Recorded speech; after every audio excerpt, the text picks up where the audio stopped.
যাকে চাইলেই পাচ্ছ তাকে ব্যবহারের পাত্র ভেবো না। যে তোমার প্রয়োজনে ছুটে আসে সে তোমার ভালো চায়, তাকে একজন শুভাকাঙ্ক্ষী ভাবতে শেখো। তার প্রতি সবসময় বিনয়ী থাকার চেষ্টা করো।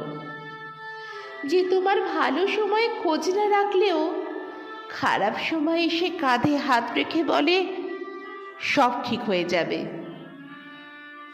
মা ছাড়া নিঃস্বার্থভাবে সবাই ভালোবাসতে জানে না, তাই যদি কেউ স্বার্থ ছাড়া তোমাকে ভালোবাসে তবে তার মূল্যায়ন করতে শেখো। মনে রেখো, তুমি একজন শুভাকাঙ্ক্ষী হারালে মানে তুমি একজন বিশ্বস্ত কাঁধ হারালে।